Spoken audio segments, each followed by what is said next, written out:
He ruled all of New York with a single glance. But tonight, the night his wife labored alone in a freezing hospital room, he was tangled in another woman's sheets 8,000 miles away. Some choices cannot be apologized for. Some moments cannot be bought back with money or bullets. This is the story of Lucien Moretti, the man who made the entire New York underworld tremble, and the woman who finally brought him to his knees. Hit like, drop your city in this comment so I can see how far this story travels, and stay until the very end, because the finale will leave you breathless. The night Lucien Moretti left for Sicily, it was raining in New York. Not the kind of rain that cleans anything, the kind that just makes everything heavier, soaks through your coat, gets into your shoes, sits in your chest like something you swallowed wrong. Serena stood at the floor-to-ceiling window of their penthouse on the 53rd floor and watched the city bleed light onto the wet streets below. And she didn't say a word when his driver appeared at the door with 3 black suitcases and a look on his face that said he knew something she wasn't supposed to know. She was 9 months pregnant. Her ankles had been swollen for 2 weeks. The baby pressed against her ribs every time she tried to breathe deep, which she was trying to do now, slowly, deliberately.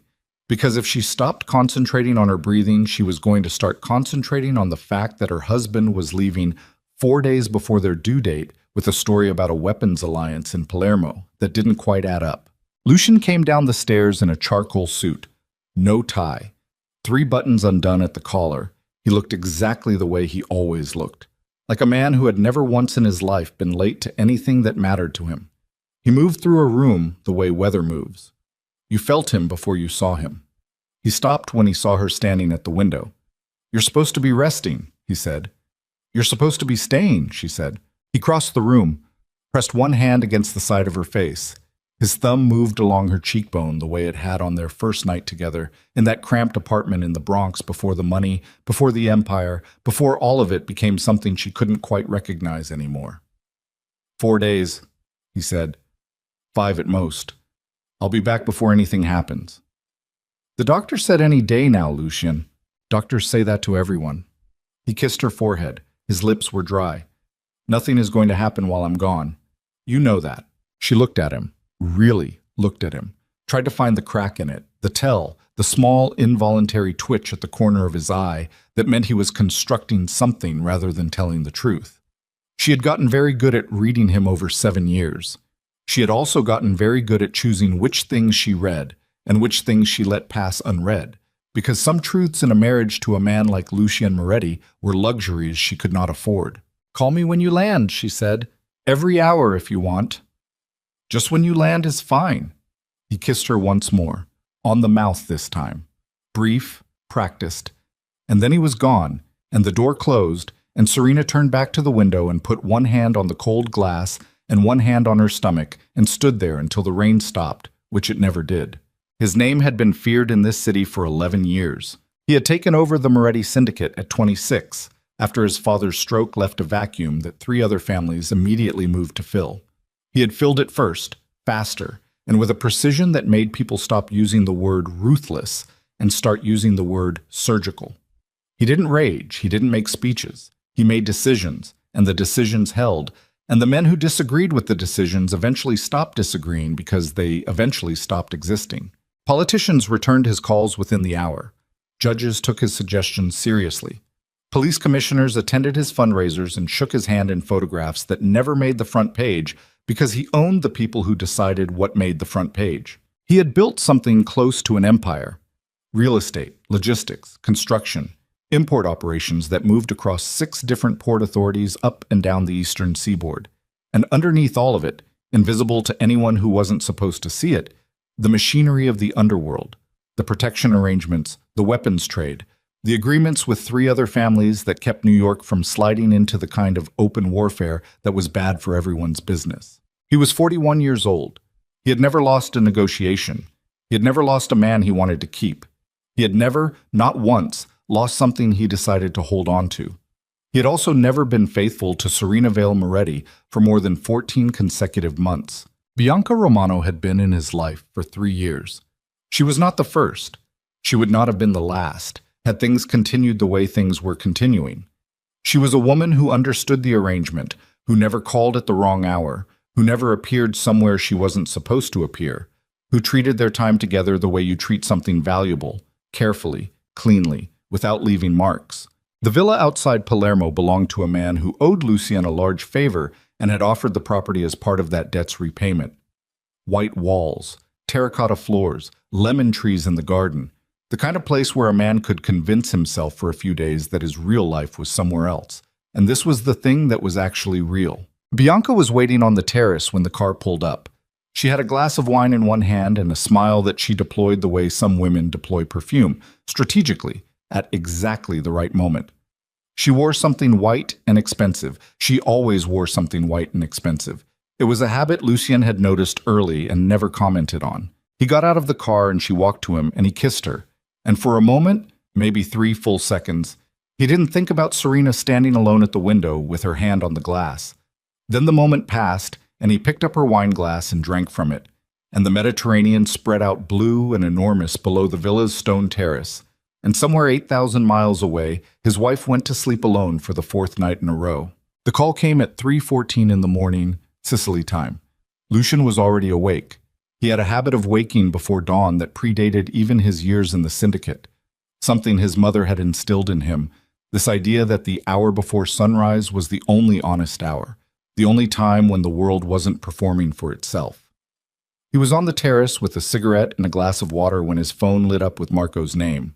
Marco Vitelli was his number 2, had been for 9 years.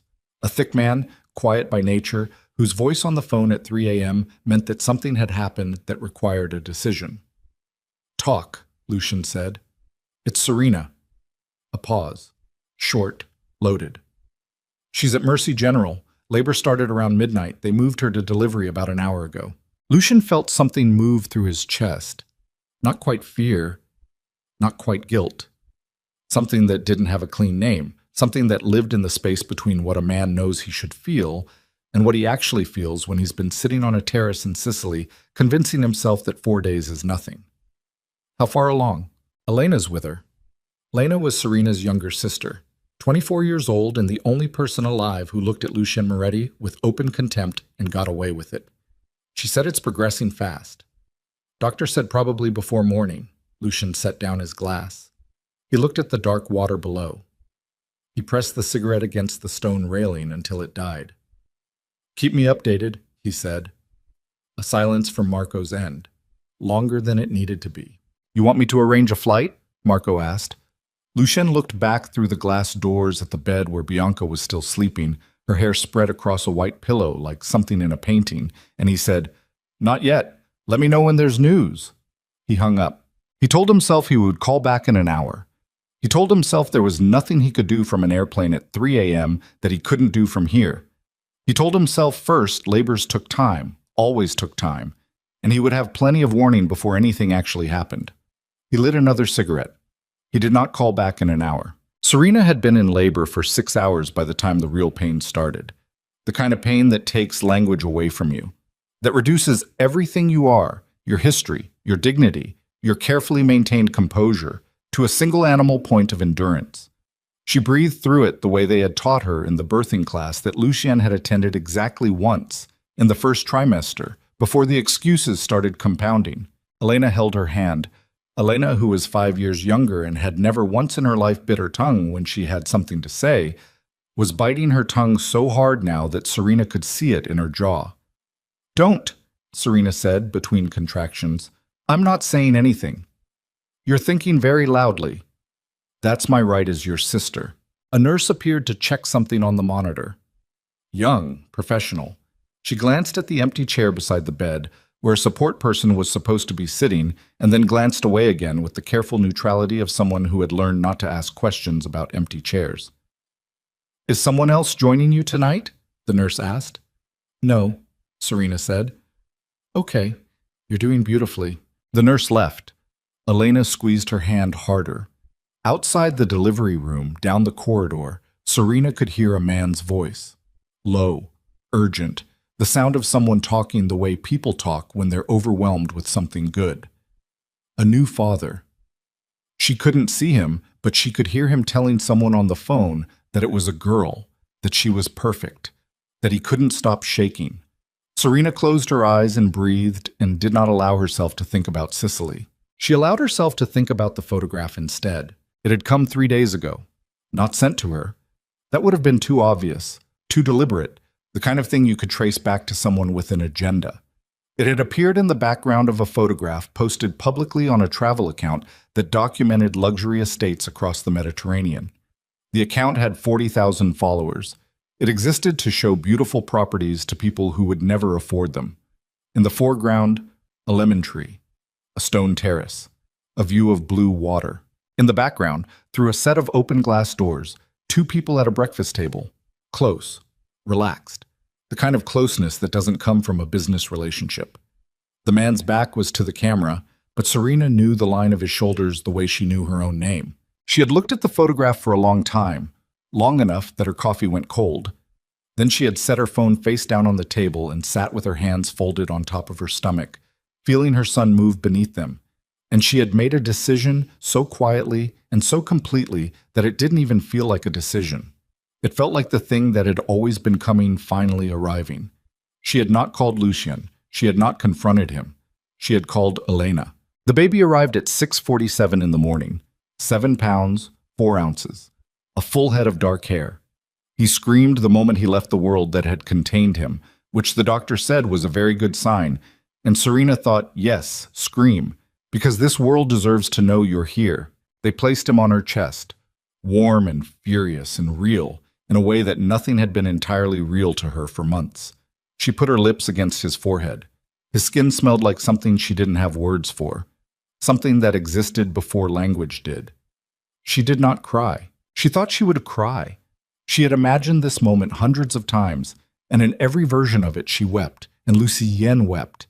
And it was the kind of moment that repairs things, that stitches over the places where something has been torn, that makes people who have been choosing wrong choose right. But Lucien wasn't here, and she wasn't crying. She was looking at her son's face, the dark eyes blinking against the light, the small furious fists unclenching and clenching, and something was moving through her that was not grief and not anger and not any of the things she had expected. It was something colder and more permanent, a closing, a door swinging shut on a room she had been living in for 7 years. And the sound it made was not dramatic. It was barely a sound at all. "He's perfect," Elena said from somewhere nearby, and her voice was wet with tears she was allowing herself. "Yes," Serena said. "What's his name?"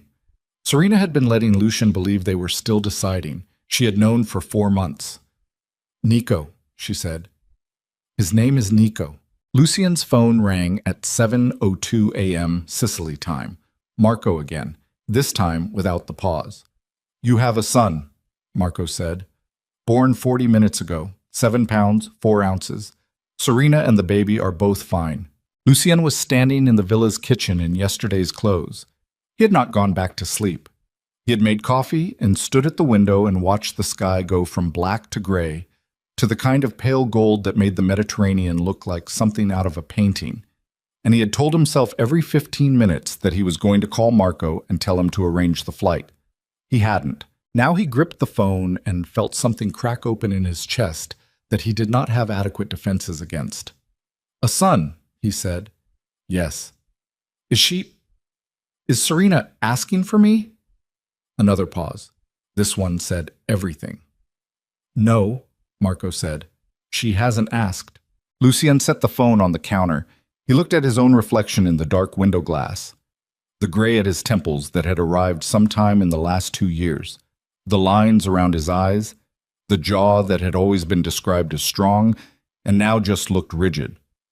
He looked at himself the way you look at a stranger you recognize from somewhere but cannot quite place. Behind him, Bianca appeared in the kitchen doorway in a silk robe, hair still loose from sleep, holding out her empty coffee cup with a raised eyebrow and a smile that expected to be answered.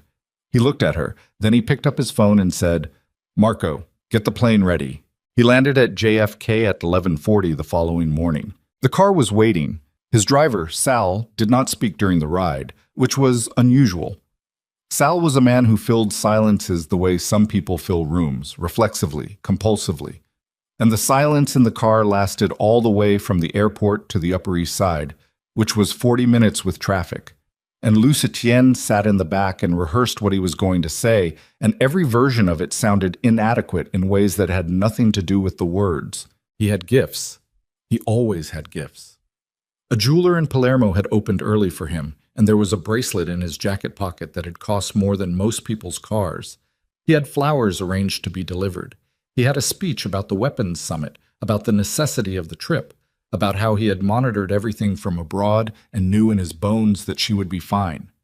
The car stopped in front of Mercy General. He walked through the lobby, took the elevator to the 4th floor, moved down the corridor with the controlled speed of a man who always walks like he owns the room he's walking into, except that today he didn't feel like he owned anything.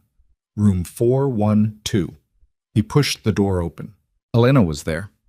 She was sitting in the chair by the window with her arms crossed, and the moment she saw him, the expression on her face rearranged itself into something so precisely, deliberately blank that it was worse than anything she could have actually said. Serena was in the bed. The baby was in her arms. She looked up when the door opened. She looked at him for a long moment without changing her expression. "You came," she said, flat, factual, like she was noting the weather. "Serena."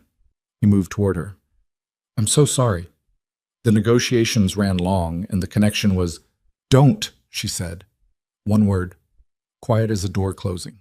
He stopped moving. She looked back down at the baby. The baby, his son, his blood. 7 pounds of new life that he had not been present to witness entering the world, made a small sound, and she adjusted him slightly, and the gesture was so natural and so complete that Lucien felt like a stranger watching something private through a window. "His name is Nico," she said, without looking up. "He was born at 6:47 in the morning. He weighed 7 pounds and 4 ounces. He has your hairline. Can I—" He reached toward the baby. "Not right now," Serena said. And the way she said it, not cold, not hot, not angry, just somewhere far past all of those things, was the first moment Lucien Moretti understood that he had not merely made a mistake. He had stepped off the edge of something, and the ground was not where he expected it to be. What he didn't know, what no one in his organization knew yet, because Serena had been careful in ways that would have impressed even the best intelligence operators he had ever employed, was that the envelope had already been prepared. It was sitting in Elena's bag, signed, sealed, waiting for the right moment, which Elena had instructions to determine, and which Elena had already determined the moment Lucien walked through that hospital room door, with flowers coming and a jeweler's box in his pocket, and a prepared speech visible in the set of his shoulders. The right moment was not yet, but it was coming, and when it came, it would not look like a fight. It would not sound like one. It would be quiet and total and final, the way the most permanent things always are.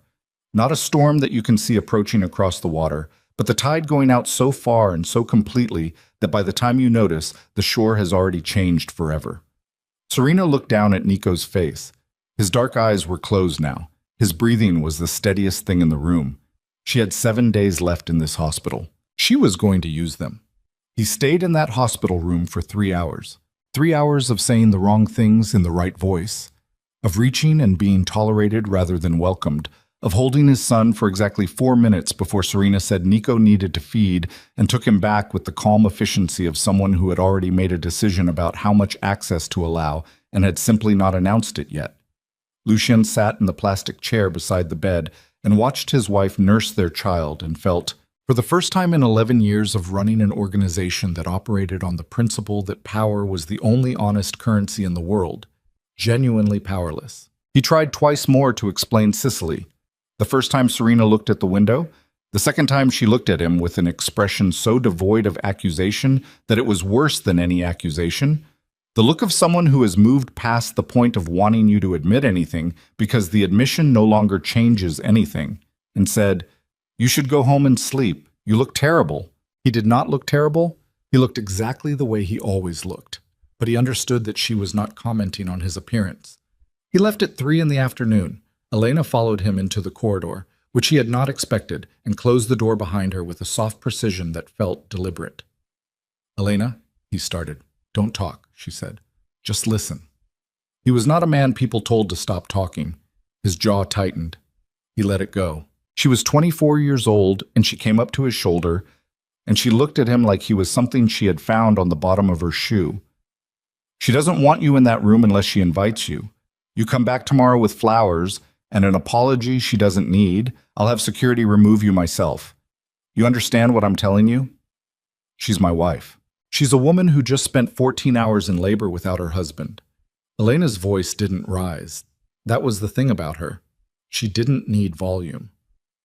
Don't make me say the rest of it out loud in a hospital hallway. He looked at her for a long moment. The muscle in his jaw was working. I want to see my son, he said. Then earn it, she said, and walked back through the door and closed it again. He stood in the corridor for a moment that lasted longer than it should have. A nurse moved past with a cart.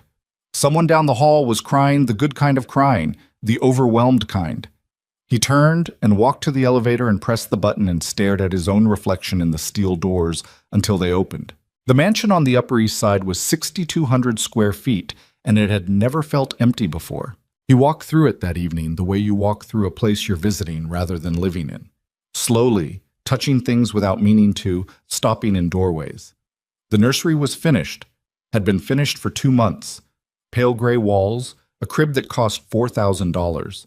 A mobile of dark geometric shapes hanging motionless above it because there was no child beneath it yet to make the air move. He sat on the floor of the nursery with his back against the crib and his forearms on his knees and stared at the wall and did something he had not done since his father's funeral, which was nothing.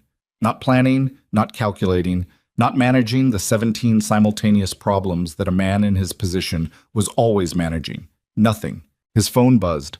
Marco, with updates on 3 separate operations that needed decisions. He typed back 3 answers in under 2 minutes because the machine did not stop for personal crises, and then he set the phone face down on the floor and looked at the wall again. He thought about Bianca, the way she had looked when he'd told her to arrange her own car to the airport, the way her face had gone very still and then very composed, which was the face of a woman who had known this ending was coming and had prepared for it even as she had pretended not to. He had felt, in that moment, the precise kind of guilt you feel about something you are ending rather than something you are sorry for, which is a different guilt entirely, lighter and less honest. He thought about Serena at the window in the rain, the way she had said, "Just when you land is fine," and what that sentence had actually meant, which was not what it said. He thought about his son's face, the dark eyes, the fists. He picked up his phone and called the hospital. Not Serena's room, the main desk. Asked them to make sure room 412 had whatever it needed. They said yes. He didn't know if it made a difference. He did it anyway. He came back the next morning. No flowers. He had almost bought flowers and then remembered Elena's face and left them. He came with coffee instead.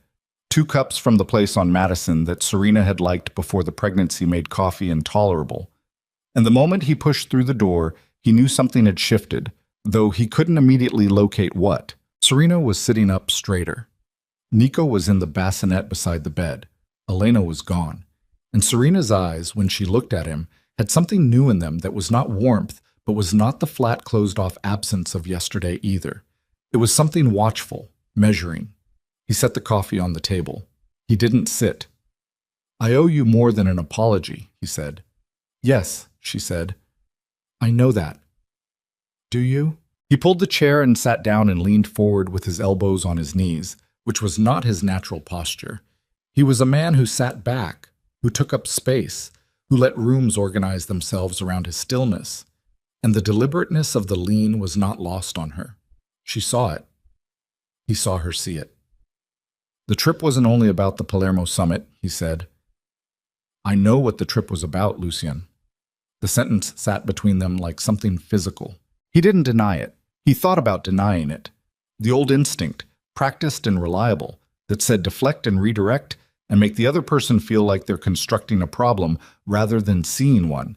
And then he looked at his wife's face and understood that the instinct was not going to serve him here, that it had not been serving him for a long time. "Serena." "Don't say her name," she said quietly. "Don't say it in front of me." "Okay." "How long?" Not a question. A weight she was setting down on the table between them. He breathed in. Out. 3 years.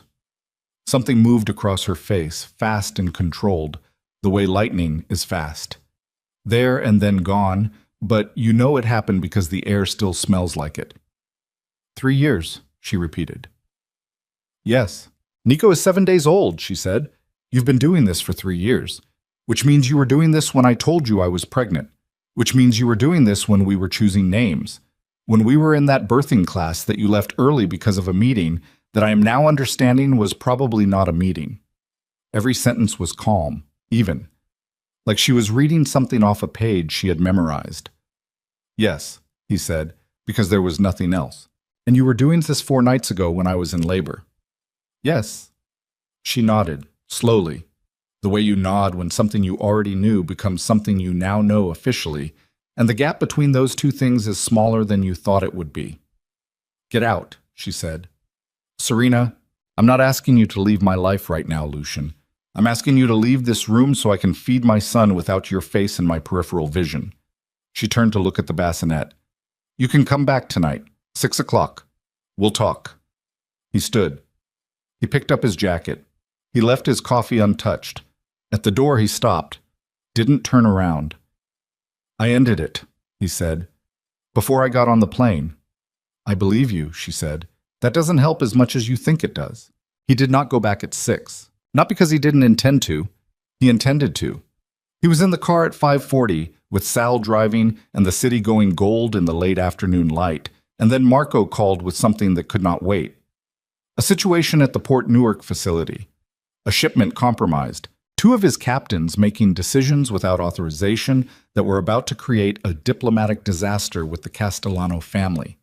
And by the time the call was finished and the decisions were made and the secondary calls were made and the damage was beginning the slow process of being controlled, it was 9:30 and the hospital had a policy about visiting hours that even Lucien Moretti could not override without making a scene that would appear in tomorrow's papers. He sat in the parked car outside the hospital for 20 minutes.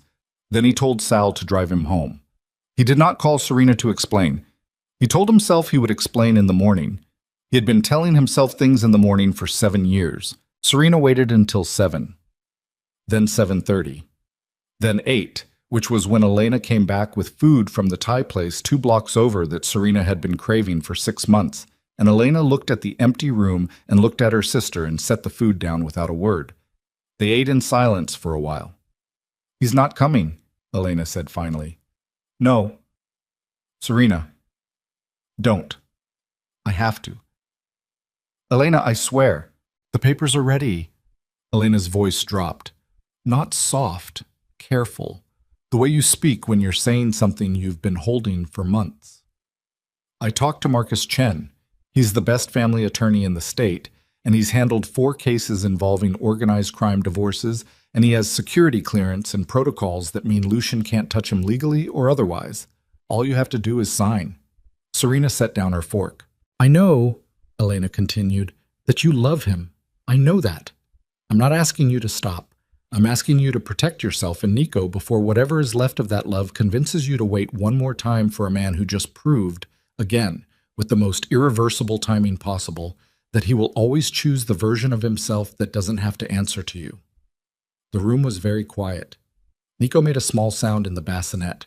Both women looked at him. He settled back to sleep. He said he ended it, Serena said. Of course he did.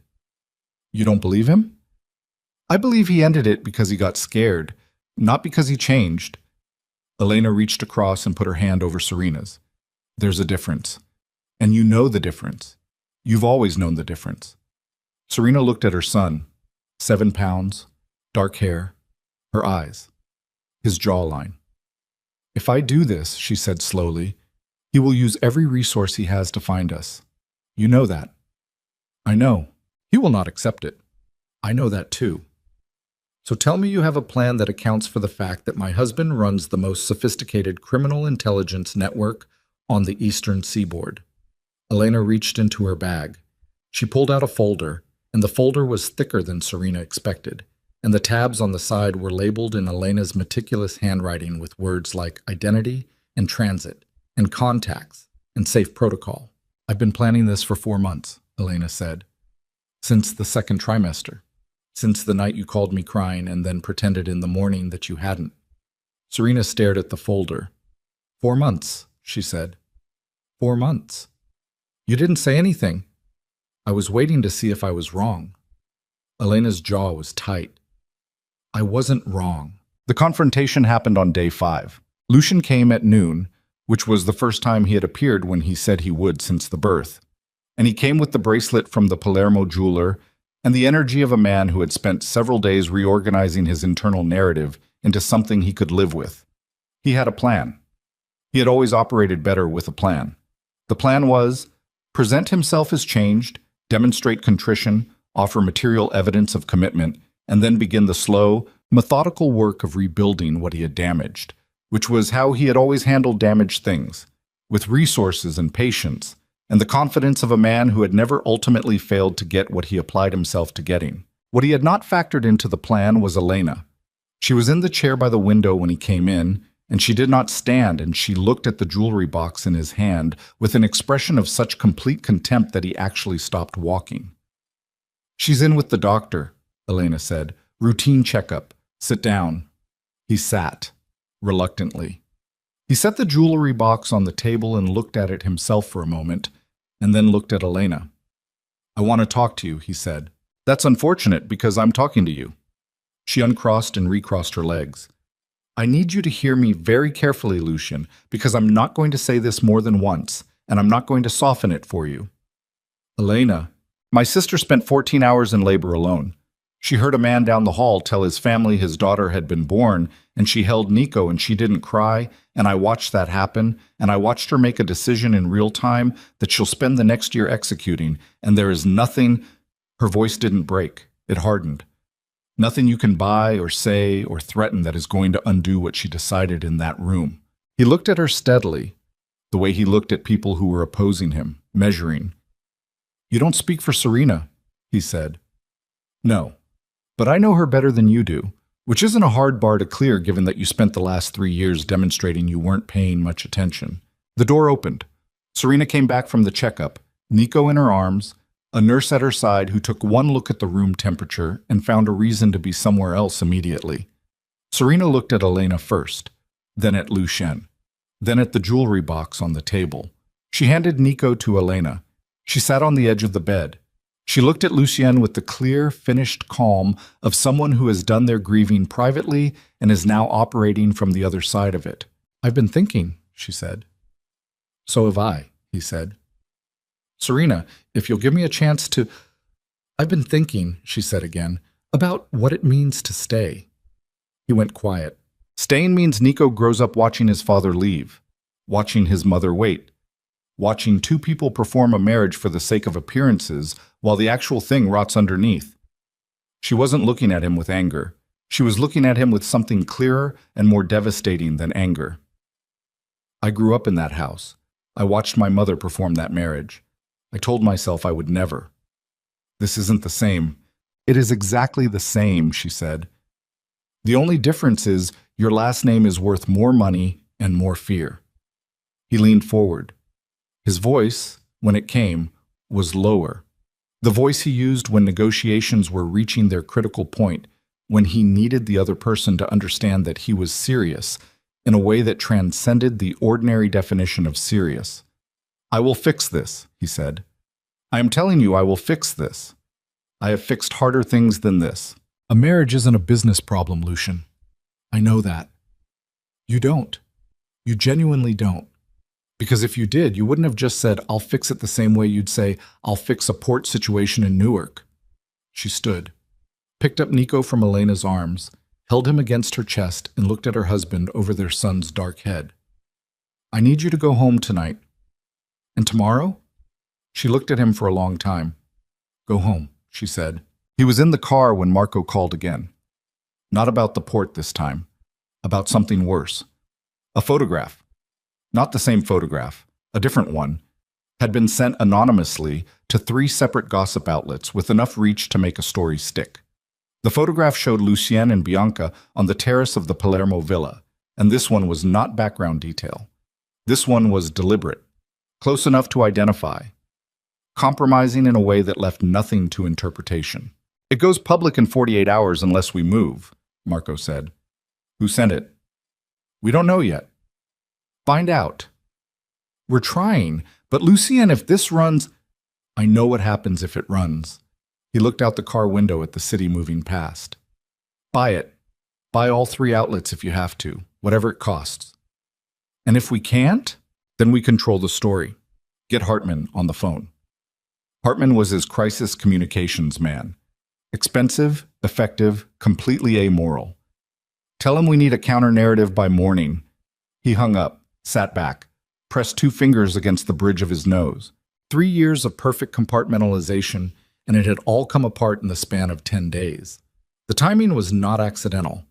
Someone had held the photograph, waited for the maximum damage window, newborn son, wife in the hospital, husband returning from a trip that was publicly framed as a business summit, and deployed it with surgical precision. Someone who understood how to make things hurt. He thought about who wanted him hurt enough to be patient about it.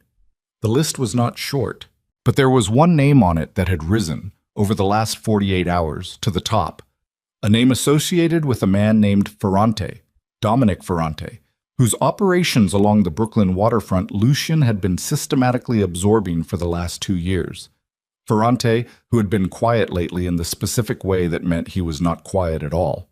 Ferrante, who had every reason to want Lucien Moretti distracted, embarrassed, and operating from a position of personal weakness rather than strength. If it was Ferrante, this wasn't about embarrassment.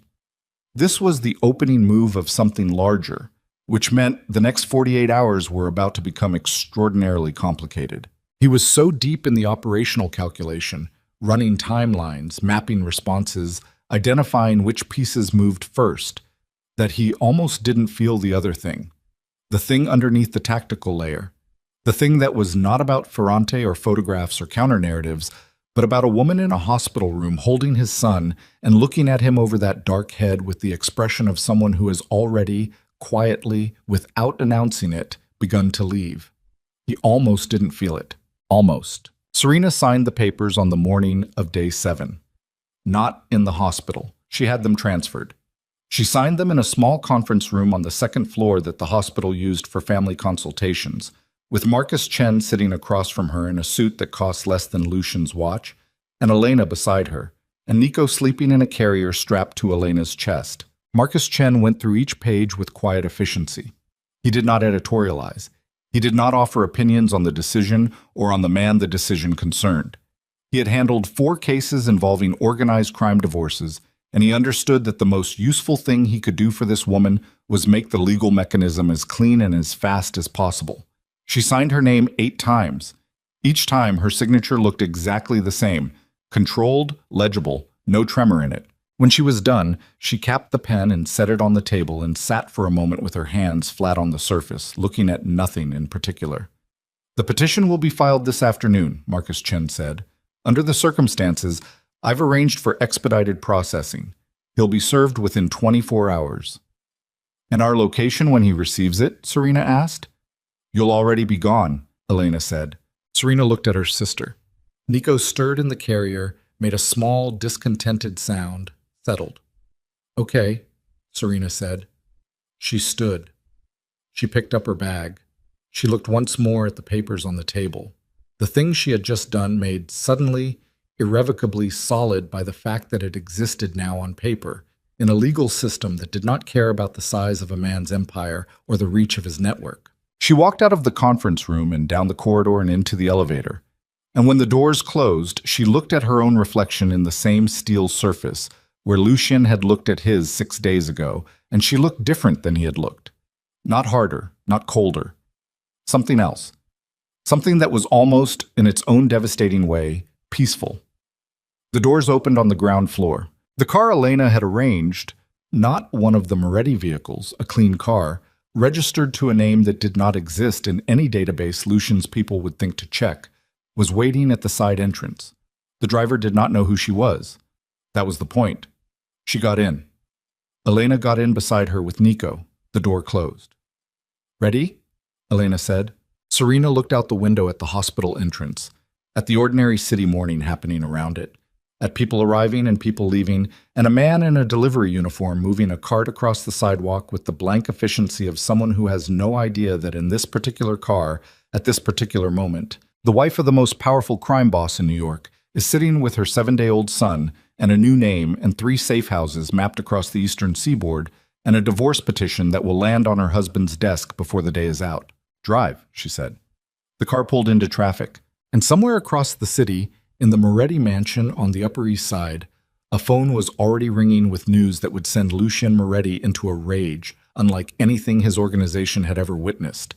Because the envelope was on the dining table, the ring was inside it, and the woman he had spent 7 years underestimating had just vanished into a city she knew better than he thought she did, with a plan 4 months in the making, and at Palmier. The envelope was sitting in the center of the dining table like it had always been there. Lucien saw it the moment he walked through the front door. He saw it before he saw anything else, before he registered the stillness of the house, the specific quality of silence that is different from a house where people are sleeping versus a house where people are gone. He saw the envelope, and he set his keys on the entry table, and he crossed the marble floor, and he stood in front of it for a moment without touching it. His name was written on the front in Serena's handwriting. The letters were even and unhurried. She had not been shaking when she wrote it. That told him something. He picked it up. It was heavier than a single sheet of paper. He already knew what the extra weight was before he opened it, but knowing didn't prepare him for the physical reality of it. The ring sliding out onto his palm, warm from being enclosed, catching the afternoon light from the dining room windows, sitting in his hand like an accusation made solid. He read the single sentence 3 times. Then he set the paper down on the table. He set the ring beside it. He stood very still for approximately 15 seconds, which was the longest Lucien Moretti had stood without moving or speaking or deciding something in recent memory. Then he said, "Marco." Marco was already in the house. He had come in through the service entrance 2 minutes after Lucien because he had received his own call about the envelope 40 minutes ago and had driven here directly, and he had been standing in the kitchen doorway waiting for this moment, with the expression of a man holding a grenade he did not throw and cannot put down. "When?" Lucien said. "We think this morning. The hospital released her at 7. She was gone before 8. The car she used. Clean registration. Nothing in our systems. Surveillance? She used the side entrance. The camera on that entrance had a technical failure between 6:50 and 8:15. Marco paused. "It wasn't an accident. Someone cut the feed." Lucien looked at him. "Someone inside." "Has to be." The temperature in the room dropped several degrees without the thermostat changing. "Pull the access logs for this house for the last 6 months," Lucien said. His voice was completely level. That was the thing people who didn't know him well misunderstood. They expected rage to be loud. His went the other direction. The quieter he got, the more dangerous the situation. Security footage. Communication records. Every man who had access to the household schedule. "I want names on my desk in 2 hours." "Already started," Marco said. "And find me the car, traffic cameras, toll records, whatever it takes. She's moving with a newborn. She can't go far fast, and she can't fly commercial without generating a record somewhere." "Lucien." Marco took a breath. This was a man who had delivered bad news professionally for 9 years, and he still looked like this was the one he hadn't wanted to deliver. "There's something else." Lucien waited. "The photograph story ran this morning, 2 of the 3 outlets. We bought the 3rd, but the first 2 were already live by the time Hartman got to them." He reached into his jacket and produced his phone and turned the screen toward Lucien. The headline was what it was. He didn't need to read past it. "Ferrante?" he said. "We thought so. We were wrong." Lucien looked up from the phone. Marco's jaw was tight. The photograph came from inside, same person who cut the surveillance feed, same person who gave Serena's sister the information she needed to move Serena without triggering any of our protocols. He put the phone away. "We have a traitor, Lucien. Someone close. Someone who's been working against you for at least 4 months." The silence in the dining room lasted long enough to be its own kind of statement. 4 months, Lucien said. "Yes, 4 months." The same timeline Elena had given Serena. The same period during which someone inside his organization had been feeding information outward, cutting off exits, disabling cameras, building the architecture of Serena's disappearance from the inside. 4 months ago, Serena was in her second trimester. 4 months ago, someone in Lucien Moretti's inner circle had decided to help his wife leave him, and had done it with enough patience and precision that none of his systems had flagged it. He pulled out the chair and sat down at the dining table. Not collapsing. Controlled, deliberate. He put his forearms on the table and looked at the ring and the single sheet of paper, and he thought about the kind of intelligence operation that takes 4 months to run silently inside an organization that monitors its own people as aggressively as his did. Who has that kind of access? He said. Not a question. An inventory he was running out loud. Captains and above. Household staff with long tenure, your legal team, your communications people. Marco stopped. Then carefully. And anyone who reports directly to you. Lucien looked at him. I'm not saying it's me, Marco said, with the controlled steadiness of a man who understands exactly how this conversation could end for him. I'm saying I'm the one person you can't rule out through normal channels, because I'm the one who runs the channels. I'm telling you that before you figure it out yourself, so you know I'm not hiding it. The two men looked at each other across the dining room of the Moretti mansion, while the city moved outside the windows, and Lucien's wedding ring sat on the table between them, catching the light. Get me the names, Lucien said finally. All of them. I'll run the verification myself. Marco nodded. He left. Lucien sat alone with the ring for a long time. The verification process took 36 hours, and it was the most methodical thing Lucien had done in years. He did it himself. Not because he didn't have people who handled this kind of internal investigation. He did. Very good people. People who had correctly identified and managed loyalty problems before, but because whoever had run this operation against him had done it from close enough that he couldn't trust the investigators not to be the investigated. So he ran it himself, the way he had learned to run things in the early years before he had the infrastructure, when it was just him and 3 loyal men and the understanding that trust was a resource you budgeted. He pulled communication records, cross-referenced access logs against operational decisions, mapped the timeline of the surveillance failure, the photograph, the legal documents, the vehicle registration against the calendar of who knew what and when. He worked through the first night without sleeping. By morning, he had narrowed it from 37 possible names to 9. By the second night, he had it at 3. By the morning of the third day, he had it at 1. The name was Tommy Reeves. Tommy Reeves was 31 years old. He had been with the organization for 6 years, brought in through a referral from one of Lucien's oldest captains. He worked logistics and household coordination, which meant he knew the security schedules, the camera systems, the staff rotations, the protocols for the family residence. He had access to everything he would have needed and the institutional invisibility of someone whose job was facilitation rather than decision-making. You notice the people who make decisions. You stop seeing the people who make decisions possible. What the records also showed was a pattern of outgoing communications through an encrypted channel that had been piggybacking on the organization's own secure network, hidden inside it, using its architecture the way a parasite uses a host, invisible unless you were looking for the exact shape of it. Lucien printed the records. He spread them across his desk in the study on the 4th floor. He read them twice. Then he called a man named Vincent, who was not Marco, who had been with Lucien since before the syndicate, and he said, "Find Tommy Reeves and bring him here, quietly."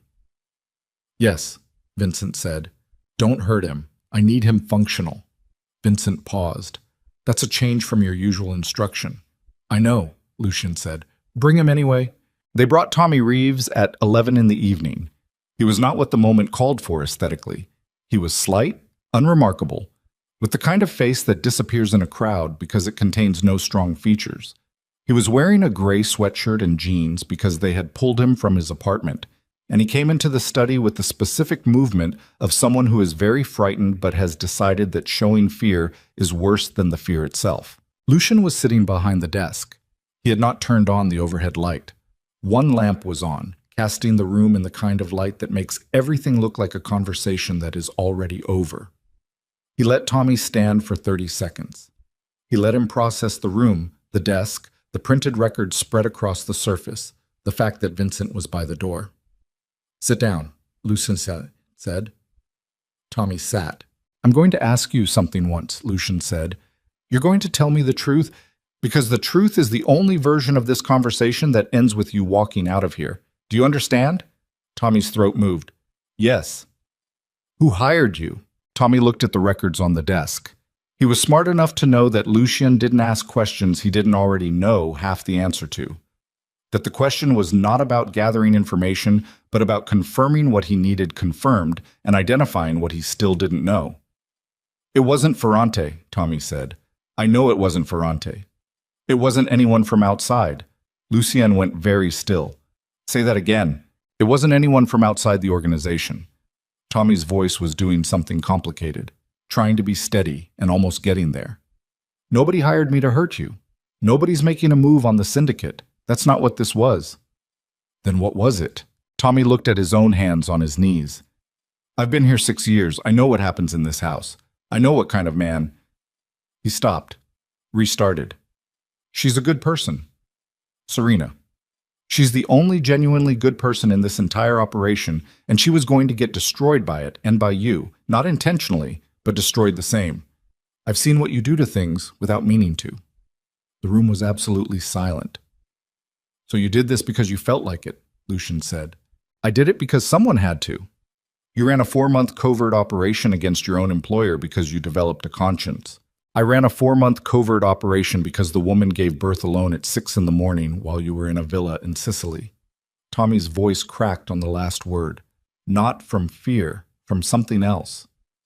Because I was on overnight security, and I got the call from Marco the same time you did, and I watched you decide not to get on the plane, and He stopped again, pressed his mouth shut. She deserved better. The kid deserved better. Lucien stood up. He came around the desk slowly. Tommy didn't move. Vincent at the door didn't move. The lamp cast long shadows across the floor. Lucien stood in front of Tommy and looked down at him, and the silence went on long enough that it had its own weight. Who else knows where she is? Lucien said. Just me. Tell me. Tommy looked up at him. His face was doing something strange. Some combination of resignation and beneath it, a bedrock certainty that made him look older than 31. No, he said. The word landed like something dropped from a height. Tommy, no, you can do whatever you're going to do, but I'm not telling you where she is. Because the only thing that information does in your hands right now is let you go find a woman who has made a legal, deliberate decision about her own life and override it because you have more resources than she does. And I'm not... His voice broke, held. I'm not going to be the reason for that. Lucien reached down. He took Tommy by the front of his sweatshirt and pulled him to his feet with a single motion, and for a moment the two men were inches apart. Lucien's face completely controlled and Tommy's face showing the thing he had decided to show, which was nothing, which was the face you make when you have gone past fear into something on the other side of it. I could make you tell me, Lucien said quietly. I know, Tommy said, and you're still saying no. Yes. Lucien held him there for another moment. His grip was tight enough to feel. His breathing was even. He looked at Tommy the way he had looked at very few people in his life. Not with contempt, not with calculation, but with something that might have been, in a different life, a kind of recognition. He let go. He stepped back. He turned to Vincent. Get him out of here. He doesn't work for us anymore. He doesn't get touched. Clear? Vincent blinked. This was not the outcome the room had been calibrated for. Clear, he said. Tommy straightened his sweatshirt. He walked to the door. He stopped with his hand on the frame and he said, without turning around, She's not gone because she stopped loving you. You should know that. It'd probably be easier if she had. Then he walked out and his footsteps faded down the corridor, and Lucien stood in the dim room with the lamp casting its long shadow and the printed records spread across his desk, and the wedding ring upstairs on the dining table where he had left it, and he did something he had not done in 11 years of running an empire. He sat back down behind the desk. He put his head in his hands, and he stayed like that, in the silence of his own making, for a very long time. The photograph story had consequences he had not fully anticipated. The crisis communication strategy Hartman had built was technically sound. A counter-narrative involving charitable positioning, a carefully worded statement about privacy, strategic placement of counter-stories in friendly media, but the story had already metastasized beyond what counter-narratives could reach. It was in the tabloids, which his people could manage. It was also in the conversations of every man who worked for him. and that was a thing that could not be managed, only weathered or not weathered. The Castellano family called, Consigliere de Consigliere first, which was protocol, and then Dom Castellano himself, which was not. Dom was 73 years old and had been in this business since before Lucien was born, and he operated by a code that was outdated by 40 years and absolute. Personal affairs are personal, Dom said on the call, in the careful way of a man choosing his words on an unsecured line. But a man who cannot manage his own household raises questions about what else he cannot manage. The household is managed, Lucien said. Your wife left with your newborn son, and you don't know where she is, Lucien. That's a temporary situation. Temporary situations have a way of becoming permanent when you're watching them from a distance. A pause. The Ferrante question is going to have to be addressed regardless of your domestic circumstances. You understand that? I understand. Ferrante has been talking to people, not to us directly, to people adjacent to us. He's positioning himself to fill something. He doesn't know yet what, but he smells opportunity the way those people always do. Dom's voice was dry and old and precise. Make sure there's nothing for him to fill. The call ended. Lucien sat with the dead phone in his hand and understood, with the clarity of a man whose professional and personal disasters have arrived simultaneously, that he was now fighting on two fronts with compromised intelligence, a traitor who had already been expelled rather than leveraged, a public scandal that had weakened his image with exactly the people who needed to believe in his invulnerability, and a wife who was somewhere in a country he theoretically controlled with the skills of a woman who had spent 7 years learning his systems from the inside. He called Marco. The Ferrante situation. How long do we have? Weeks, maybe less. And our position. Solid, but not dominant. 3 months ago, it was dominant. Marco did not need to explain the difference. They both knew what 3 months of distraction and internal compromise had done to an organizational posture that required constant active maintenance. Set a meeting with the Ferrante intermediaries, not Ferrante directly. That signals too much. The people adjacent. He stood and moved to the window. The city was dark and full of itself below. And I need you to do something else. What? I need you to find Serena, not to bring her back. I'm not asking for that. I need to know she's safe, that she has money, that she has what she needs, that... He stopped. The sentence was not going anywhere clean. I need to know she's okay. Marco was quiet for a moment. That's a different kind of ask than what I expected. I know. You're not going to go to her? Not yet. Maybe not. He didn't finish it. Just find her. Don't approach. Don't make contact. I just need to know. Okay, Marco said. And then, carefully, as a man who had known Lucien for 9 years and had very rarely said anything personal, for what it's worth, Tommy Reeves did something tonight that took a specific kind of guts. I'm not saying he was right. I'm saying, I know what you're saying. Okay. Find her, Marco. He hung up. He stood at the window for a long time.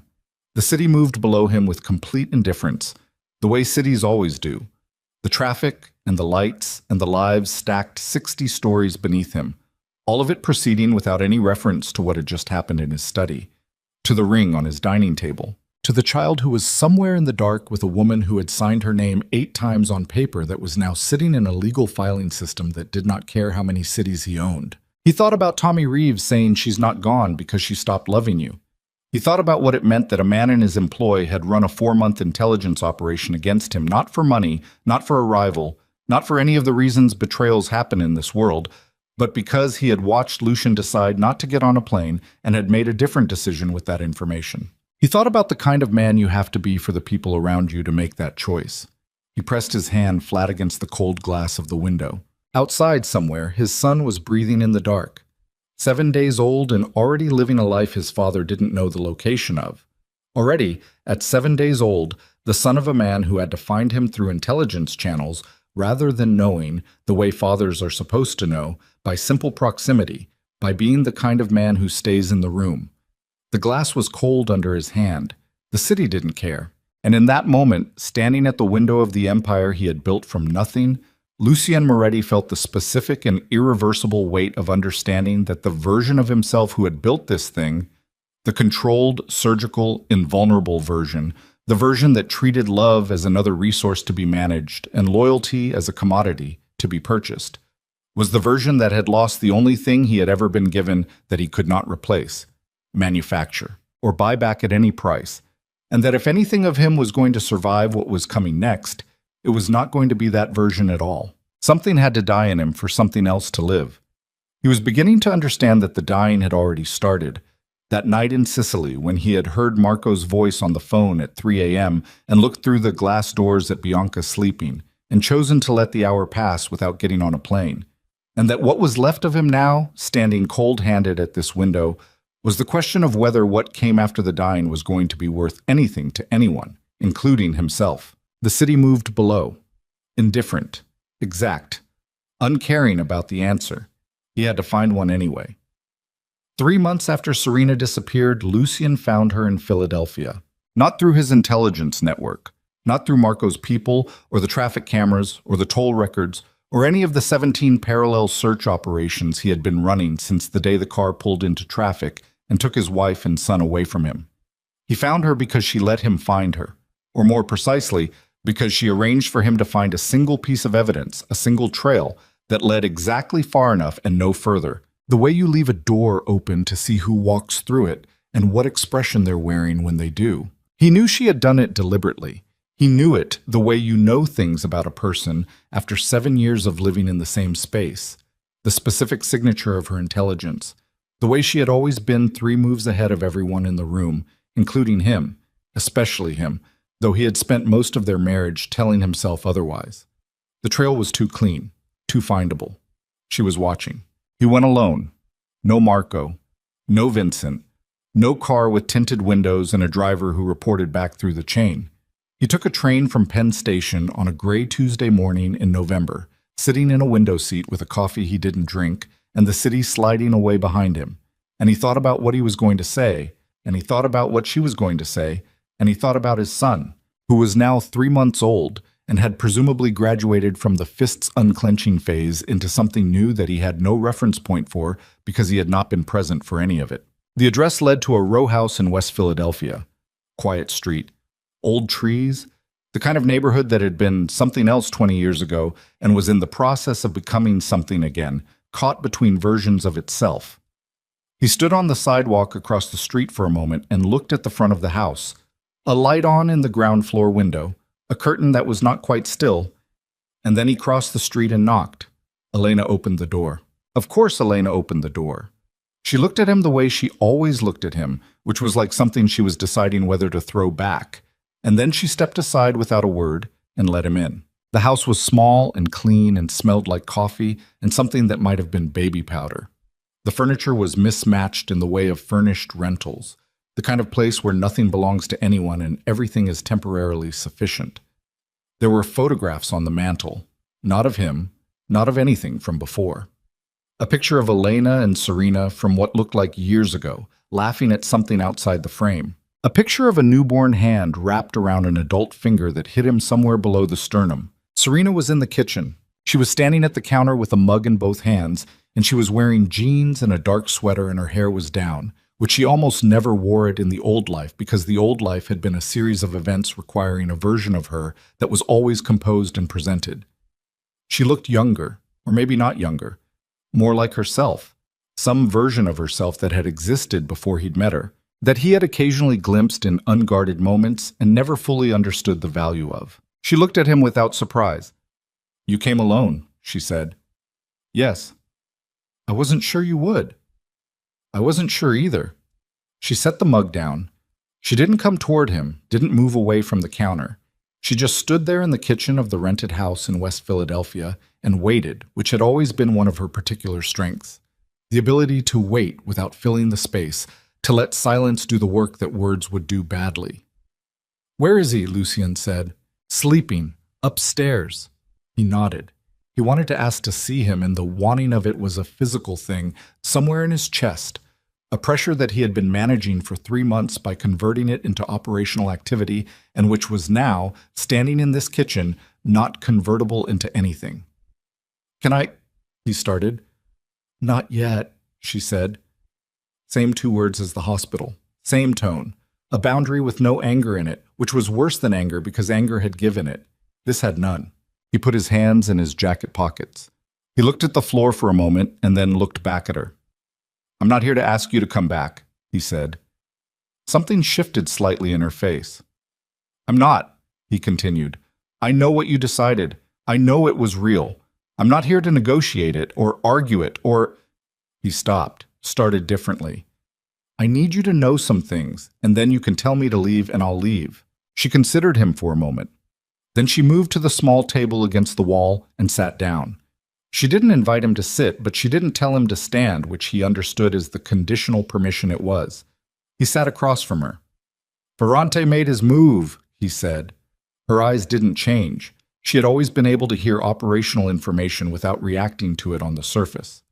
7 years in his world had given her that. 2 weeks ago, he hit 3 of our port operations simultaneously: Newark, Baltimore, and the Wilmington facility. Coordinated, professional. He had inside information on the schedules. Lucien's jaw was tight. 2 of my men are dead. 1 is in critical care at a hospital in Newark under a name that isn't his. "I'm sorry about your men," she said. And she meant it. He could hear that she meant it, because Serena had always been the thing his organization was not, which was genuinely human about the human cost of the decisions made in it. "The inside information," he said. "Ferrante got it from someone who was feeding him our protocols. Same channel Tommy Reeves used, different operator. We've had 2 simultaneous leaks running for the better part of 6 months. He leaned forward. Someone positioned both of them, someone who wanted you gone and the organization destabilized at the same time." Now something changed in her face. Small, real. "You think those 2 things are connected," she said. "I know they are. The timing is too precise. The photograph that went to the outlets, that wasn't Ferrante looking for opportunistic damage. That was part of a coordinated play. Destabilize me personally, destabilize the organization operationally, let Ferrante fill the vacuum." He held her eyes. "Someone architected this. Someone who knew enough about both my personal life and my operational structure to run both plays simultaneously." Serena was quiet for a moment. Her hands were flat on the table. He noticed she had taken off the ring, which he had expected, but she had not replaced it with anything, which he noticed without knowing what to do with it. "Why are you telling me this?" she said. "Because I think you're not as safe as you think you are." He watched her face. "Whoever ran this operation knows where the leverage points are. You were used as a lever. The photograph, the timing, it was designed to break my concentration at the worst possible moment, which means whoever did this knows you exist, knows your value to me, and has demonstrated they're willing to use personal information as an operational weapon." The kitchen was very quiet. "You're saying I could be a target," she said. "I'm saying I don't know, and not knowing is—" He stopped. The word he was reaching for was intolerable, which was not a word he had used much before, but which was the accurate one. "I needed to tell you. What you do with it is your choice." Serena looked at him for a long time, the look of someone taking inventory. "Who do you think it is?" she said. "I have a name. I haven't confirmed it yet. Tell me." He was quiet for a moment, then, "Caruso, Danny Caruso." She didn't react the way he expected. She didn't look surprised. She looked at the table's surface for a moment and then looked back at him with an expression that made something cold move through him. "What?" he said. "Danny Caruso," she said carefully, "came to see me 6 weeks ago." The kitchen air changed. "Here," Lucien said. The word came out flat and controlled because the alternative was something he couldn't afford right now. "He found me through channels I don't fully understand. He said he was concerned, that he knew things about your operation that I deserved to know, that he wanted to help me stay hidden." She paused. "I told him to leave and not come back." "Did he?" "He left." Her eyes were steady.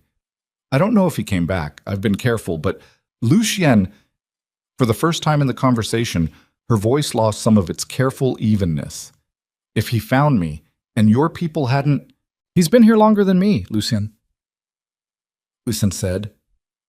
The cold thing was moving up through his chest now, finding the old channels, the operational pathways. He's been watching this address. He was already reaching for his phone. "Don't," Serena said. "Serena, don't call anyone.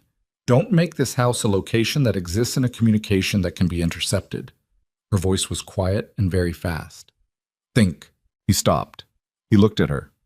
And in that moment, across the small table in the rented kitchen in West Philadelphia, he saw the thing he had been too self-absorbed to see clearly for most of their marriage, which was that she was exceptionally, specifically intelligent, and that he had spent 7 years treating that intelligence as a decorative quality rather than a functional one, and that this was one of the smaller and less forgivable of his many errors. He put the phone back in his pocket. "Okay," he said, "talk to me." They talked for 2 hours. Not the way they had talked in the hospital, where every sentence was about damage and accountability and the irreducible fact of what he had done. They talked the way they had talked in the very early years, fast, practical, two people who were good at the same things in different ways using those things together. She laid out what Caruso had said to her in detail, every word she could remember, and he cross-referenced it against the operational timeline he had been running in his head for 3 months. And the picture that assembled itself was worse and more specific than what he had brought into this house. Caruso had been planning this for 2 years. Not 4 months. 2 years. Tommy Reeves and the surveillance operation had been a late addition, a layer Caruso had either co-opted or constructed on top of a longer game. The Ferrante alliance was not an opportunistic response to Lucian's personal crisis. It had been the destination all along, the end state of a plan to transfer the New York operation's leverage points from the Moretti name to a coalition of which Ferrante was the visible front and Caruso was the invisible architecture. Danny Caruso was 54 years old. He had been the syndicate's financial operations chief for 14 years. He knew where every dollar was, every account, every legitimate business that sat on top of the illegitimate infrastructure.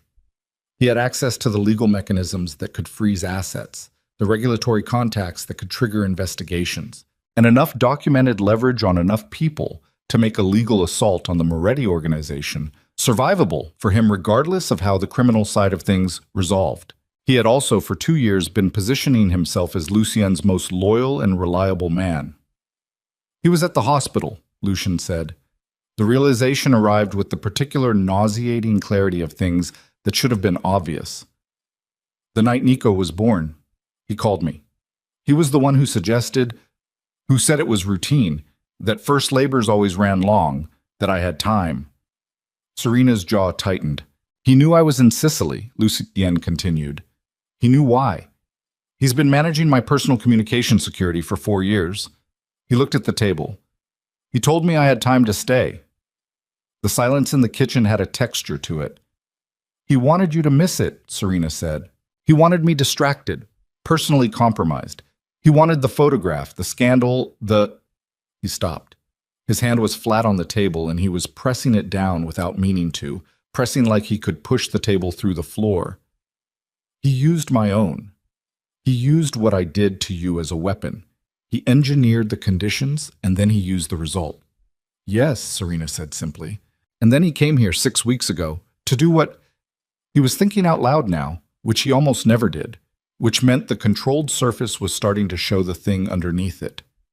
To see you, to assess you, to determine if you were a resource or a liability in the next phase. Or to see if I could be turned against you, she said. He looked at her. He told me things, she said, about you, about the operation. Things that were true. I could tell they were true because I'd seen enough to know the difference. He wasn't lying. He was being selectively honest, which is different. He was showing me the version of Lucien Moretti that I was already angry at, the version I'd already left, to see if I would... She pressed her mouth together. He underestimated how much I can hate something and still refuse to be used against it. Lucien looked at his wife across the table. She looked back at him. No softness in it. No invitation. But also not the closed-off exhaustion of the hospital room. Something else. The look of a person who is in the same foxhole as you, not because they forgive you, but because the alternative is worse. I need to move against him, Lucien said. Now, before he knows you've told me. I know. It's going to make noise. It's going to make the kind of noise that doesn't stay quiet. He held her eyes. I need to know you and Nico are somewhere that noise can't reach. Somewhere I know is clean. Somewhere that isn't this address. You want to move us. Tonight. She looked at him for a long time. Elena, she said. Elena comes too. Whatever she needs. Another long look. He could see her running the calculation, not whether she trusted him, because that question was no longer simple, but whether the threat was real enough to override the plan she had built around not needing him, and whether the cost of accepting his help now was a price she could pay without it becoming something else. One condition, she said. Tell me, you do not use this, any of this, as a way back in. You help us get safe, you go handle whatever you have to handle, and then the situation between us continues exactly as it was. The papers stand. Nothing changes except our location for the next 48 hours. Understood, he said. I mean it, Lucien. I know you mean it. She stood. She moved to the doorway and called up the stairs. Elena. They had 20 minutes to move. Lucien knew this the way he knew operational timelines, not from specific intelligence, but from the logic of the situation. If Caruso had been watching the address, and if Caruso had any kind of monitoring on Lucien's movements, then the train from Penn Station was already in someone's log. 20 minutes was generous. It might be less. He moved through the small house with the focused economy of a man who had done extractions before, who knew the difference between what you needed and what you thought you needed. Elena came downstairs with the expression of someone who had been packed for a contingency like this for months, which she probably had, and she looked at Lucien with the suspended contempt of a woman who hated needing him to be useful right now. There's a car 2 blocks east, Lucien said. Gray Accord, Pennsylvania plates. Keys are under the driver's side mat. It's clean, registered to a name that has no connection to me or to this address. Elena stared at him. You staged a car. I staged 2. The second is at the transit hub on Market Street. He was moving toward the stairs. I'm going to get Nico. Tell me if I have permission. A beat. Serena's voice from somewhere behind him. Go. He went up the narrow stairs and found the room without being told.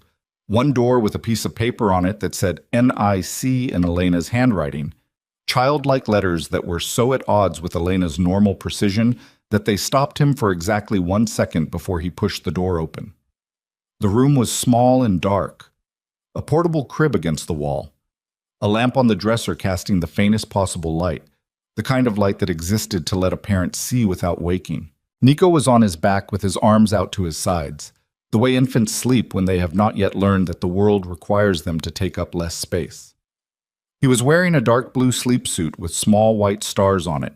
His face in sleep was the most uncomplicated thing Lucien had ever seen, a face that had not yet learned to guard itself, that was open in every direction, that trusted the dark completely. Lucien stood over the crib for a moment. 3 months old, he had missed all of it. The weight changes, the first sounds that were not crying, the moment, which he had read happened around 6 to 8 weeks. When infants first manage a real smile, a social smile, a smile that is not gas but recognition, a smile that means I see you and you are familiar, and that is good. He had missed that. That was not a thing he was going to get back. He reached down and picked his son up with the careful precision of a man who was terrified of this task and was not going to show it. Nico stirred, made the small sound of interrupted sleep, didn't wake. Lucien held him against his chest the way he had seen Serena hold him. Not the formal hold of someone performing fatherhood, but the actual hold, the one where the baby's head goes into the curve of your neck and your hand spreads across the back that is so impossibly small, and stood in the dark room breathing. Nico's breathing was the steadiest thing he had ever held. He carried him downstairs. Serena was at the bottom of the stairs with 2 bags, and Elena behind her with a 3rd, and the specific organized tension of people who are ready to move. When she saw Lucien with Nico, she went still for a moment. Not the stillness of the hospital, not the closed-door stillness, but something different, something that had this quality of a person seeing something true they had not expected to see right now. And then she moved forward and took Nico and repositioned him against her shoulder in a single fluid motion that Lucien watched and understood was not something he would ever be able to replicate with that particular ease. Go, he said. What are you doing? She said. Not coming with you. Lucien, you go east. Get to the 2nd car on Market Street. Drive south. I have a contact in Wilmington. Her name is Rourke. She runs a legitimate operation, and she owes me a very large favor, and her facility has security that will hold." He pulled a card from his jacket pocket with a handwritten address. "Call this number when you're 20 minutes out. Say the word clearance. She'll be ready." Serena took the card. Her eyes were moving over his face. "What are you going to do?" she said. "I'm going to end this." "By yourself?" "No. I'm calling Marco when you're in the car, but I'm not calling him here."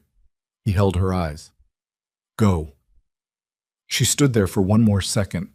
Nico was breathing against her shoulder. Elena was at the door with the bags, not looking at either of them, which was Elena's particular mercy. "Be careful," Serena said. The words came out different from what he expected. Not warm, not an invitation, not a rescinding of anything she had decided, but real. The way you say "be careful" to someone whose death would matter to you regardless of the papers on the table. He nodded. She turned and went. The door closed.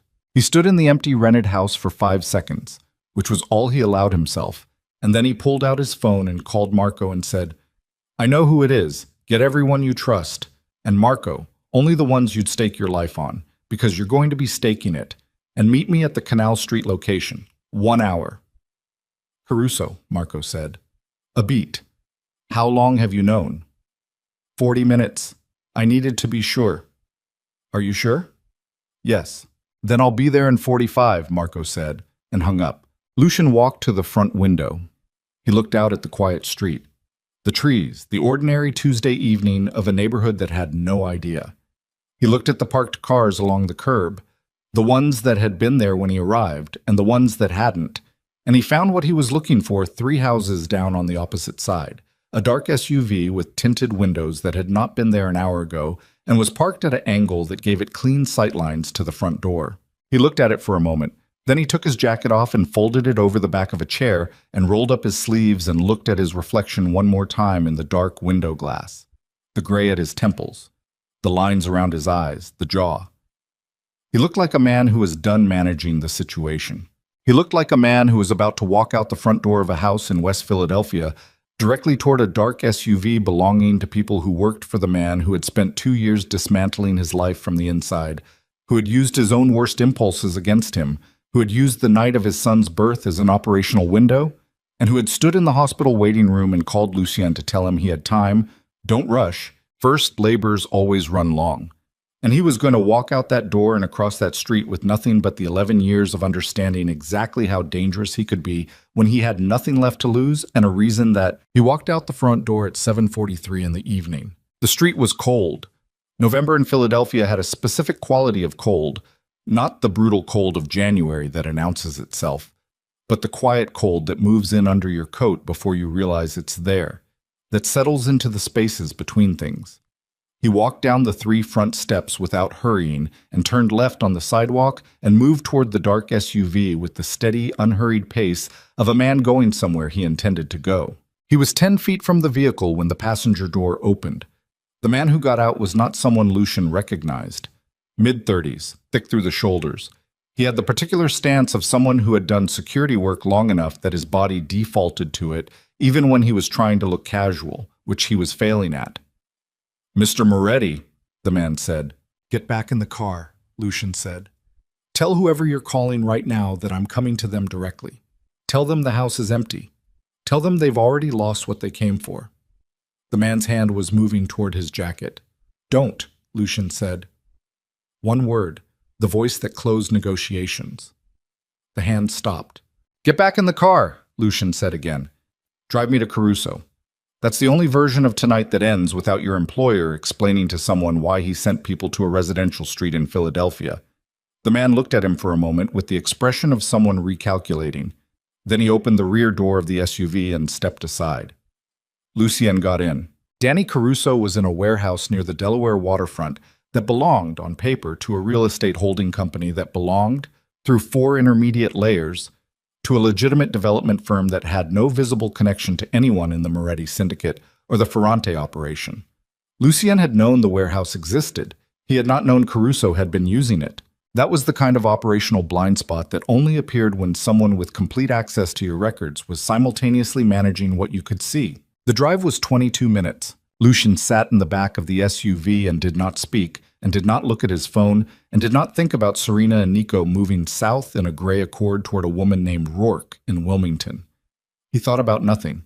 He breathed in through his nose and out through his mouth and let his mind go to the flat, empty space he had learned to access in the worst moments. Not calm exactly, but the thing on the other side of adrenaline, the cold clarity that arrived when everything else had been burned off. The warehouse smelled like river water and machine oil. Caruso was standing in the center of the main floor when they brought Lucien in, which was a choice. He could have been sitting, could have arranged himself behind a desk or a table, but he was standing with his hands loose at his sides and his jacket open, and the expression of a man who had been expecting this exact moment and had decided to meet it on his feet.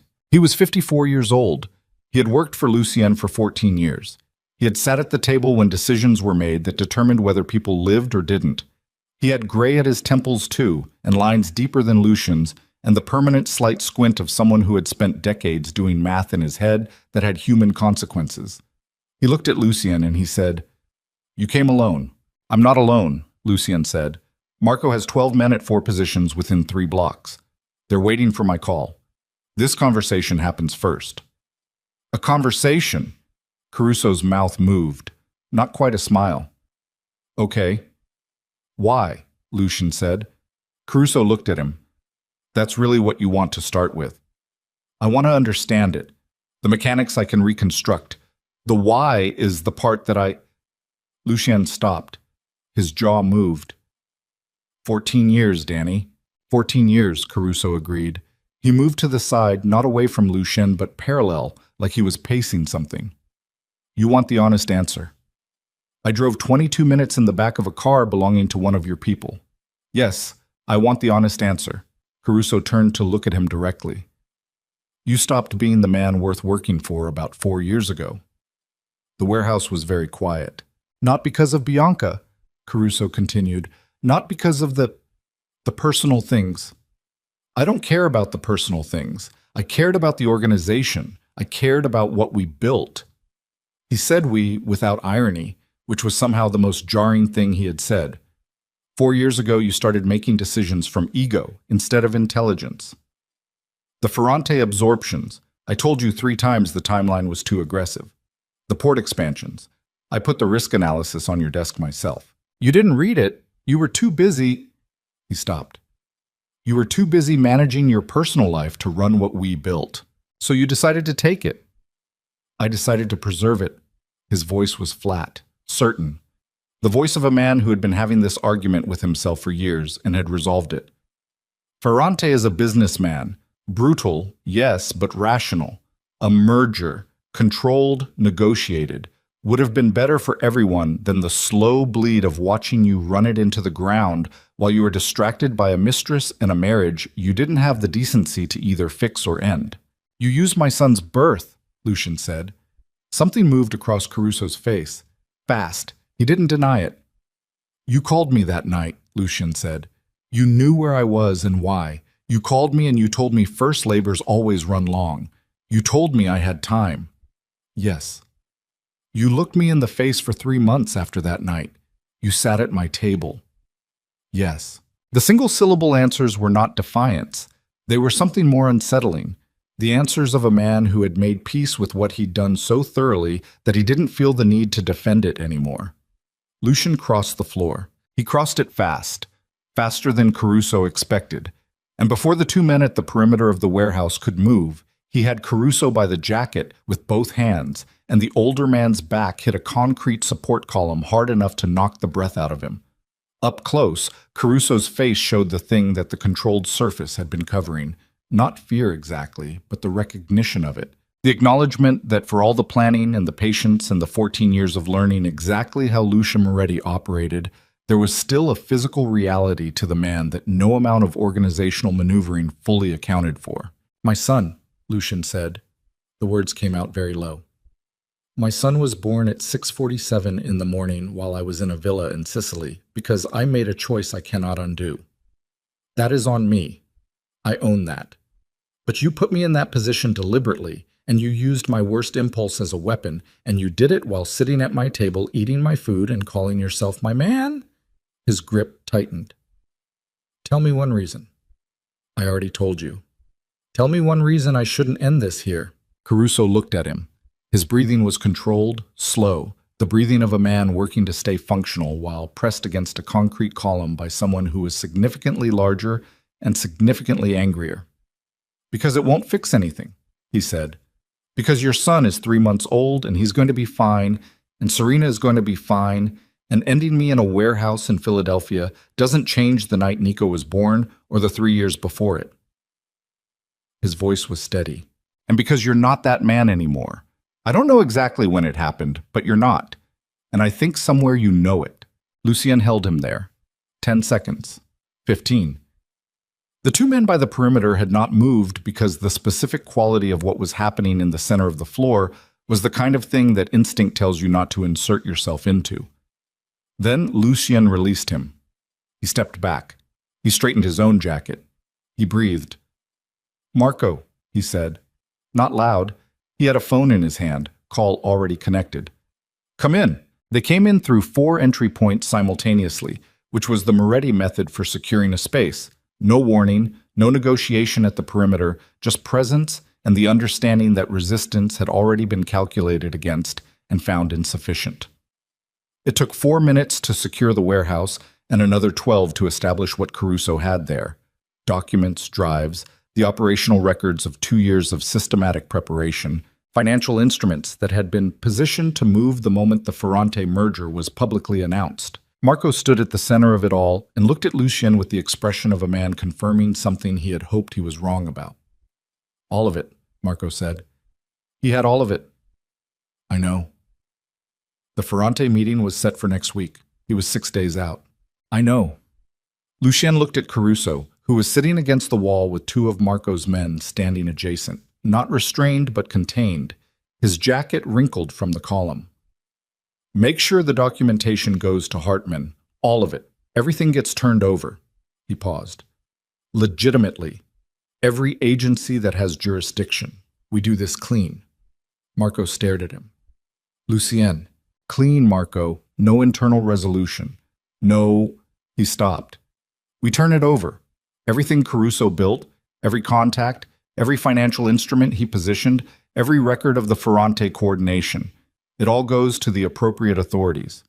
He held Marco's eyes, including anything that implicates us in the process. The warehouse was very quiet. That's going to open investigations, Marco said carefully. Yes. Into the organization. Into the organization, into the ports, into the construction operations, into everything. Lucien looked around the warehouse, the concrete floor, the metal walls, the river smell, the fluorescent lights buzzing overhead. We're going to cooperate with all of it. Marco opened his mouth. I know, Lucien said.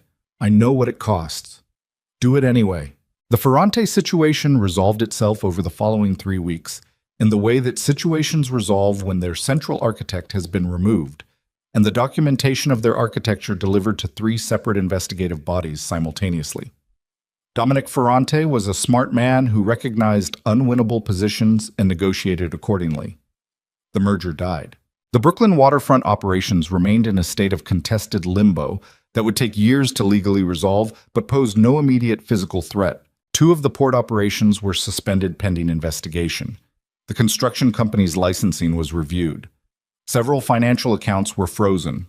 The Moretti Syndicate, in the form it had existed for 11 years, began a slow and deliberate process of ceasing to exist. Lucien managed it himself. Every step, every disclosure, every negotiated agreement with the investigators who were professional enough to work with a man who was simultaneously their subject and their most cooperative source. It took months. It cost more than he had projected, and he had projected that it would cost nearly everything. It cost nearly everything. He bought a house in Connecticut in the spring. Not large. A farmhouse on 4 acres outside a town small enough that the name meant nothing to anyone who didn't live there. He paid cash. He registered it in his own name because he was done with names that weren't his. He spent 3 weeks painting the interior himself because the contractor's timeline was too slow, and because he needed something to do with his hands that was not managing a crisis. He painted the room he thought of as the guest room last, pale gray. The same color as the nursery in the Manhattan penthouse he had sold as part of the asset liquidation. He did not think about that as he painted. He thought about other things: the shape of the room, the way the afternoon light came through the north-facing window, whether 3-year-olds had opinions about the color of rooms they slept in. Nico was not yet 2. But Lucien was planning for 3. He had been in contact with Serena through Marcus Chen's office for 8 months. Not direct contact, not yet, because she had not offered it, and he was not going to take what was not offered. Through the legal channel, updates, questions about the divorce proceedings, practical matters concerning Nico's documentation, and the financial arrangements Lucien had established without being asked. He had established a trust that would cover Nico's expenses for life, regardless of what happened to the legitimized businesses. Serena's attorneys had reviewed it and found it legally unassailable, which was the point. He had not asked to see his son. He had decided, in the warehouse in Philadelphia, or maybe earlier, maybe in the nursery on the floor with his back against the crib, or maybe in the moment on the train to Philadelphia when he had understood that he was not going to Marco, was not going armed, was going alone to a woman who had every reason to refuse him, that the asking was not his to do. The offering was hers, if and when she chose to make it, and his job was to be someone worth offering it to when that time came. He did not know if it would come. He worked. He ran the legitimate businesses, a real estate development firm, a logistics company, a small investment operation, with the same precision he had brought to everything else, which meant they made money, which was not a surprise.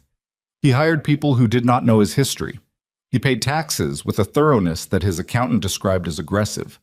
He had one phone, one name, one address that he put on every document. He did not date. He was not making a performance of this for anyone's benefit. He simply was not interested, in the way that you are not interested in food when you are not hungry, and he was not going to manufacture an interest in something that was not there. He called Elena twice. She answered once. The conversation was 12 minutes long and consisted primarily of Elena telling him what she was telling him, which was that Serena was in a good place, that Nico was healthy and developing normally, and had opinions about certain foods that were unreasonable for a person of his size, and that Elena herself had not decided yet what she thought about Lucien's situation, but that she was watching, and that watching was the most she was currently prepared to offer. "Okay," he said. "Don't make me regret answering," she said. "I'm going to try not to," he said. She hung up. He was in the backyard of the Connecticut house on a Saturday morning in September. Nico was nearly 2, when his phone showed a number he didn't recognize, and he answered it and heard his son's voice for the first time. It was not really a voice yet. It was the specific vocal production of a not quite 2-year-old navigating a phone call, which meant it was mostly breathing and a single word that might have been hi or might have been something else, and was then immediately replaced by Serena's voice saying, "He grabbed my phone. I'm sorry." "Don't be sorry," Lucien said. A pause. "Hi," she said. "Hi," he said. He was standing in the backyard of the Connecticut house, with the September light coming through the maple trees and the sound of his son's breathing somewhere near the phone on her end, and he was not going to make this into something she hadn't offered to make it into, so he waited. "He says da," she said. "He's been saying it for about 3 weeks. He doesn't know what it means yet, but he says it." Lucien sat down on the back steps. His legs needed to be somewhere lower than they were. "Okay," he said. The word came out rough in a way he didn't try to correct. "I'm not—" She stopped. Started again. "I'm not calling because everything is resolved, because it isn't. I'm calling because he says da and I am not. I'm not able to be the person who decides that word means nothing." A pause. Her breathing. "That's not who I want to be." "Okay," he said again. "Connecticut," she said. "Elena told me. Are you?" "Yes. It's a farmhouse. It's not much. It's got a yard." "A yard," she said. He stopped. He was not going to say it as a petition. He was not going to shape it as a request. "There's a yard. That's all I was saying." Another pause. Longer. He could hear something in the background on her end, the small sounds of a domestic mourning, a child's particular conversational murmur that was not yet language but was absolutely communication. "We're in Providence now," she said. Elena found something she liked there. A breath. It's 3 hours from Connecticut. I know, he said. I know you know, she said. I know you've known for months. He had known for months. You didn't come, she said. No. Why not? He looked at the maple trees, the light through them, the yard that he had bought for a reason he had not stated to anyone, including himself, until right now. Because you hadn't invited me, he said, and I'm done going places I haven't been invited. The silence on the other end was the kind that was not empty. There's a park near our building, she said finally. Nico likes the swings. He'd like them more if someone were pushing them instead of me, because I have apparently been doing it wrong his entire life, and he has made this clear. A pause. He heard the almost smile in it, not warmth, not forgiveness, not an opening of anything that had been sealed, but something alive, something that was choosing to remain alive despite everything it had been through.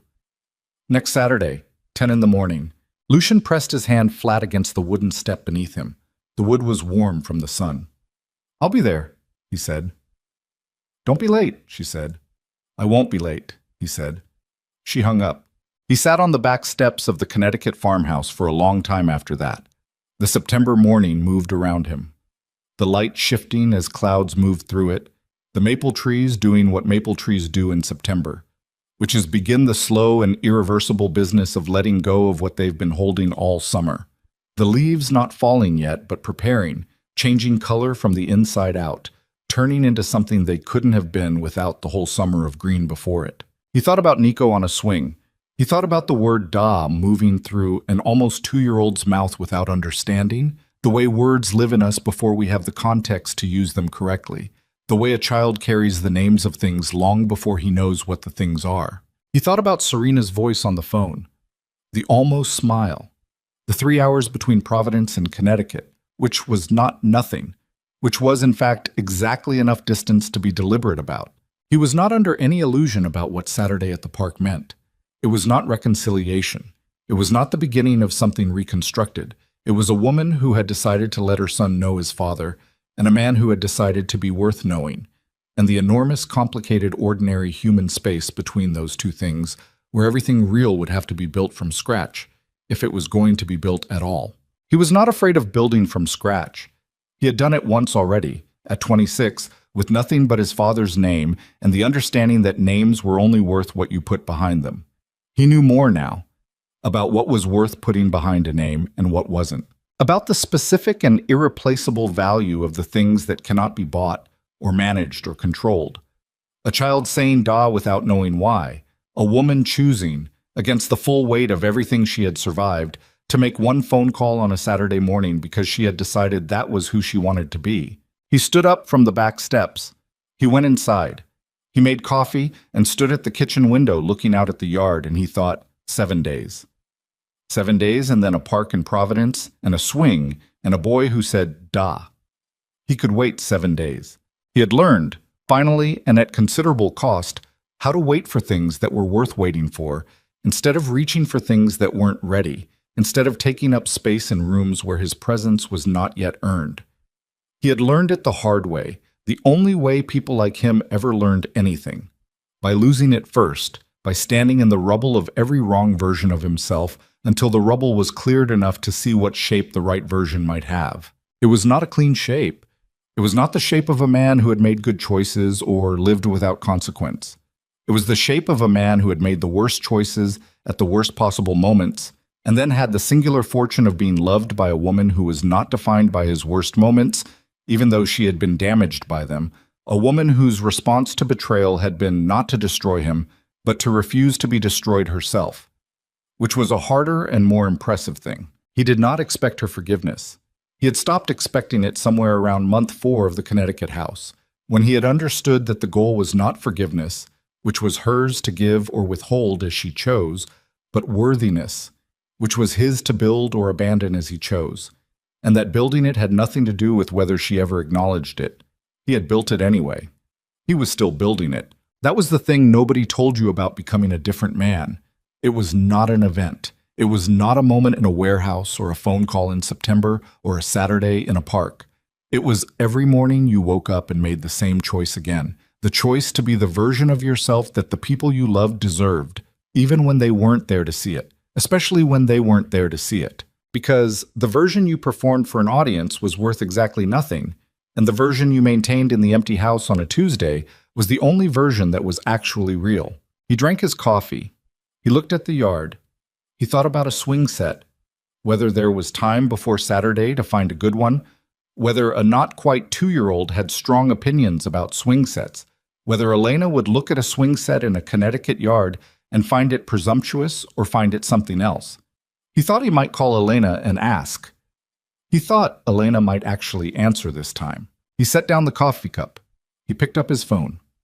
Outside the kitchen window, the maple trees held their changing leaves in the September light, neither falling nor clinging, just existing in the moment between what they had been and what they were becoming, which was the only moment any of them had, which was the only moment that had ever been enough. He called Elena. She answered on the second ring. "A swing set," he said. "Yes or no?" A long pause. "Yes," she said, "but nothing with those plastic slides. He hates the static." "Okay," he said. "And Lucienne." "Yeah." "Don't be late Saturday." "I won't be late," he said.